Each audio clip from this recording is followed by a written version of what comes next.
Sales managers, today I want to talk to you about a few things you're doing, you are doing that's costing you millions of dollars in commissions. And I'm going to speak to you from my own personal experience on what I did in sales. I'm in Orlando right now at, what is the property called? This is called what? Caribe Royale, with top 1,100 of our salespeople. And we're sitting here and I wrote down seven mistakes sales managers make. And these are mistakes that I've personally made that I'm going to share with you. Let me give you the first one here. This probably is above every single one of them that I wrote down on a sheet of paper. Listen, if you're in a relationship, okay, anybody you're with, if you're constantly afraid of losing your girl or losing your man, you've already lost them. If you are constantly afraid of losing your best salesperson or losing your third best salesperson that you have in your office or whatever that person is, you can't lead them anymore. You absolutely lost the idea of leading these people. Biggest mistake, I put out number one, is when a sales manager stops leading his people because he became too soft of wanting to make everybody happy. That is a very big problem. If you can't get over the fact that you're going to lose some salespeople at times, you can't lead them better. Now that's number one. Let me give you number two. Kind of goes with number one. There are three different types of sales managers, and I'm going to explain it to you in a way where hopefully it'll make sense to you. You got the communistic sales manager, you got the socialist sales manager, then you have the capitalist sales manager. Let me tell you the energy of each one of them, because the one thing you got to judge an economic system on, these three economic system on, is what they produce. What types of people are they producing? In a communistic environment, it's about everybody being treated equally. Which means, imagine I'm a real estate office, I get 10 leads. If somebody wants to buy a house, I give one to him, one to him, one to her, one to her, one to him. It's equally, because everybody needs to be treated equally. So your worst closer who hasn't closed since the 70s is getting the same amount of leads as your best closer that closes 80% of the time. You're a communistic sales leader. Socialistic sales leader is about being partly fair, partly equal, not fully either. They're just kind of like, I don't want to ruffle any feathers, but I still want to make sure my guy makes more money than the other guy. A capitalistic sales manager does the following. Who's our biggest closer? Keep feeding them. Keep feeding them. Keep feeding them. Keep feeding them. Keep feeding them. It's an environment where the top builders, top salespeople, top performers are being fed more than the others, because this environment produces a certain energy of competition that the other two are not going to produce. And if you're running a sales office, if there are no bickering, there's no fights, there's no arguments, there's no heated, there's no friction, there's no, I can't believe you won that, I can't believe this is, how dare you, I want to be, if there's none of that really going on in a sales office where there's competition going on, you have a very boring sales office. I went to a company a couple years ago, this is a multi-billion-dollar company, invited me to speak to 64 of their executives, VP sales. I went in there and I felt like I was at one of these, nothing wrong with Deepak Chopra. I felt like I was at a Wayne Dyer or Deepak Chopra event where everybody's holding each other's hands and I love you so much. We run a harmonious sales environment because, no, we don't talk like that and this. And they kept asking, we're trying to figure out why our sales are down 18 months straight. I'm like, you really need another sign? No one here is competing. No one is selling. Everyone is comfortable. You're not going to grow a business like this. What do you think it is in sports when you're in a competitive environment?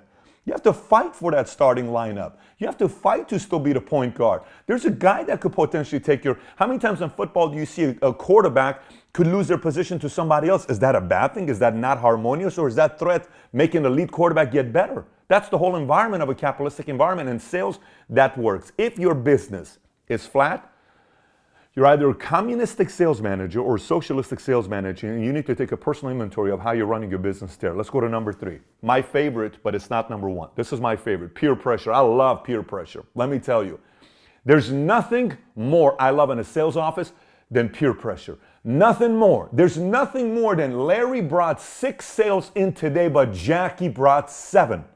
There's nothing more than Bobby made 193 calls today and Larry made 217. There's nothing more exciting in the peer pressure than it's Saturday night, Bobby wants to go home, it's 8 o'clock, he wants to go and kick it and relax and do whatever everybody else is doing. Jackie's sitting there saying, you go home first. You go home first. You go home first. You go home first. I'm staying a little longer. He leaves at 8:15. She leaves at 8:30. This is exciting. This is pure pressure. She made him stay 2 more hours when he was ready to leave at 6 o'clock. I love peer pressure. A great sales office with a lot of fire in it, there's a lot of positive peer pressure in it. And peer pressure is only in a sales office where the sales manager, the boss, the CEO, whoever you call yourself, give yourself a title where that person allows for peer pressure to be there. And I'm going to go to my point number 4, which has to do with peer pressure. Listen, mistakes. I ran Harmonious. I ran Communistic, Socialist. I'm the guy that ran. I know all this stuff because I've ran all that stuff. It cost me a lot of money. But I adjusted. Right after 2 years, I adjusted. I was 23 years old. I made the adjustment. Let me tell you this other part here, okay? I love an honest office. Now, what do I mean by an honest office? Because, you know, salespeople, I've been a salesperson for a long time. Oh, if it was like, oh, I made 78 calls, 99 calls. It was only like 42 calls, whatever. Oh, I did this much. I'm going to do this. It's always a little bit of that lies in the sales business that takes place. Let me tell you what I mean by honesty. I used to, back in the days, have every problem come through me. So we're in the sales office, every problem come through me. I said, we're not doing this. I had no life. One day a guy comes up to me and he says, hey, Pat, this other person in the office said this. And I think it's unfair what they did. I said, did you tell him anything? No. I said, why not? Well, I just didn't want to. I wanted to bring, you're the sales manager. I said, no, you're unhappy with that. You need to call him out. You want me to call him out? Yes. Go keep him honest. Oh my gosh, I don't know. And then I would ask, did you yet? No, but he's irritating me. Either call him out and address him and keep him honest, or 2, get over it. But I don't want to hear about it anymore because I have other things to do. Which one do you want to do? Then they go address friction. Boom, problem solved, come out. They both gain respect for one another. It needs to be happening. Honest environment. Reports keeps everybody honest. Numbers keeps everybody honest. Where I can see how many I did here, but I'm doing an accountability and I know what the numbers are. Those things keeps everybody honest. But I want an environment where everybody can call each other out. Everybody keeps everybody honest. Numbers keeps everybody honest. A sales office that doesn't have that and the reports aren't public, and you'll generally see, I'll go to real estate offices and I'll see that marker is a 6-month marker because I know old markers. I know it. I said, that's a dying real estate office. A dying real estate, a top sales office marker. You go to it, you just smell it. He just wrote it today. I like this office because I smelled the damn marker. That's a sales office. When I can smell the marker because it's being updated daily. It fires me up to want to compete with those numbers if I'm a sales guy coming in. If I'm one of your sales guys, and if you're watching this, your sales manager doesn't do this, ask yourself, do you get fired up? Do you compete? When's the last time you worked a little harder than the other guy? Because there's no competition for you. You need it. Honesty. Number five is the 90-10 rule. Let me tell you what the 90-10 rule is. Remember how initially I told you, I said, stop being afraid of losing your best salesperson because you can't lead them. You officially lose the right to lead the person because I want to lead you. When I lead you, I want you to understand I'm okay if you decide to go to a different place. I'm going to do my best to lead you while you're with me here right now. Sometimes coaches, oh my gosh, LeBron's on my team. No, if you're on my team, I'm leading you until you get traded or go somewhere else. But I'm going to lead you when you're here. And if you treat players like that, they stay forever. Instead of saying, oh my gosh, where did he leave? He's leaving. He's going to another place. Here's a 90-10 rule. I would much rather take 90% of my time and put it into one guy and teach him what I know. And then after him, the next guy and teach them what I know. And then the next guy and teach them what I know. Then take my 90% and put 1 here, 10% here, 10% here, 10% here, 10% here, 10% here, 10% here. Because I'm not building a killer. Every office needs the killer. Every team needs a killer. Every league needs a killer. Every industry needs a killer. I want a killer in my office. If you got a killer in your office and you got 20 other agents and one's killing everybody, that killer is firing up the other 19 agents, is what it's doing. You need killers in your office. The only way you produce killers is by you putting 90% of your time on one killer. Then you move on to the next killer. Then you give birth to killers. Then when your office has a lot of killers, killers only keep killers. That means that office, it's got so much peer pressure in it that you cannot help but be in there and be a killer. Because if you're not a killer in that office, you're getting killed being in that office. And that's the kind of offices I like to lead. That's why very few salespeople wanted to be with me initially. Calm down a little bit over the years, but when we were hot, listen, you better come performing. when we ran offices. Okay, now next, let's get to the next one here. Incentives. I used to do incentives, and my incentives will be in multiple different ways. Well, I'm going to go out there, I'm going to get this thing here, and I'm going to give one of these things to every guy. I've given away shark teeth. I've given them the most random thing. One time I went to Canada, and I bought a dinosaur tooth for $50.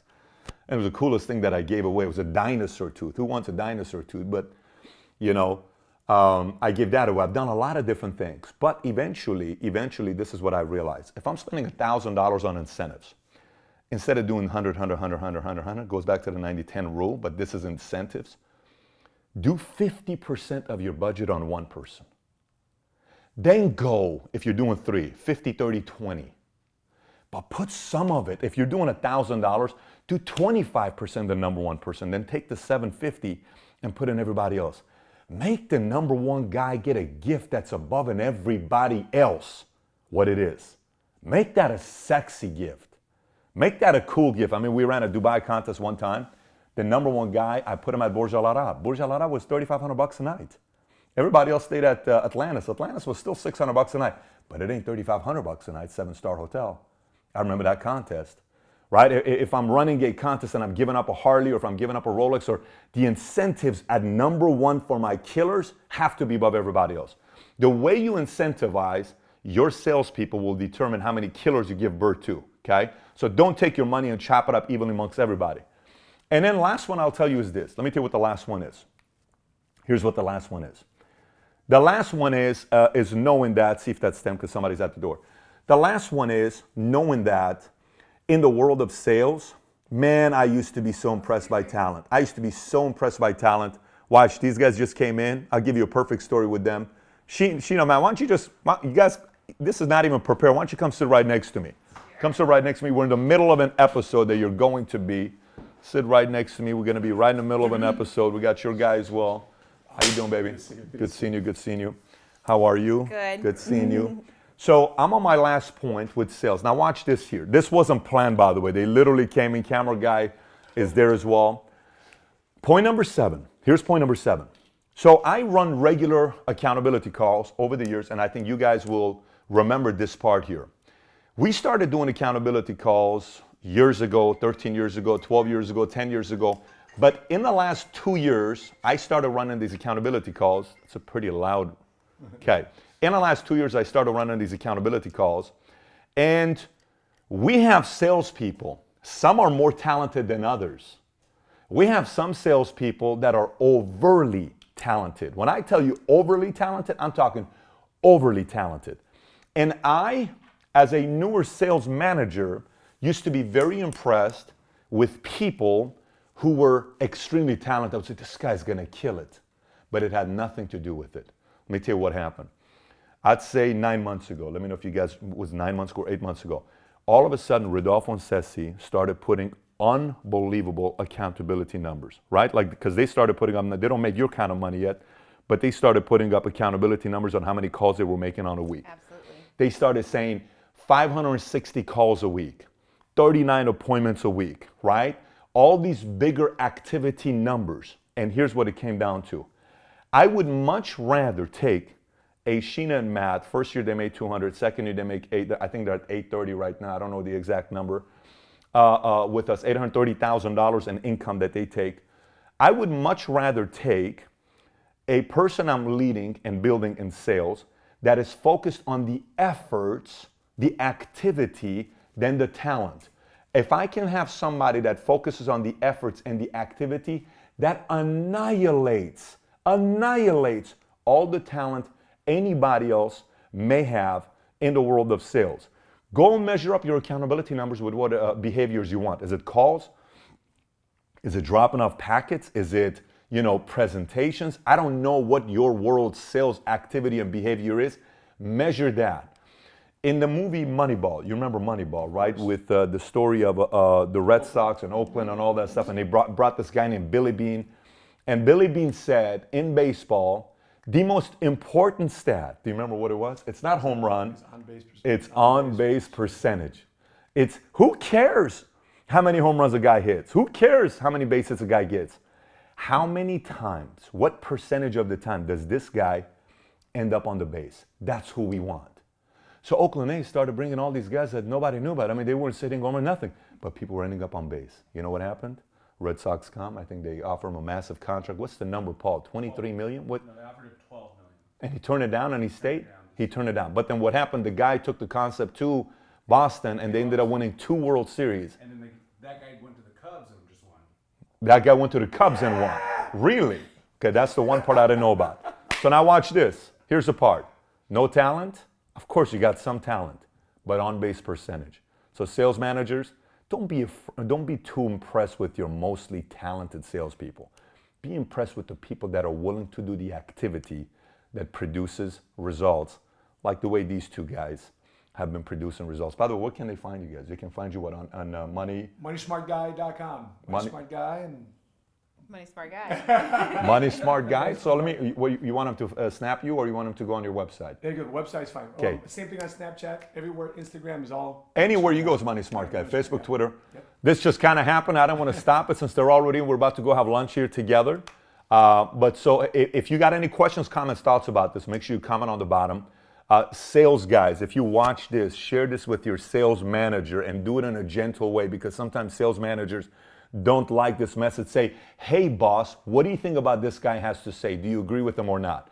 If your environment changes with this, it's going to make you a lot of money, and your sales manager is not going to mind either, because he's also going to make a lot of money. So you got questions, comments, thoughts, comment on the bottom. If you haven't subbed to the channel yet, I don't have my pillow with me, but we'll use this.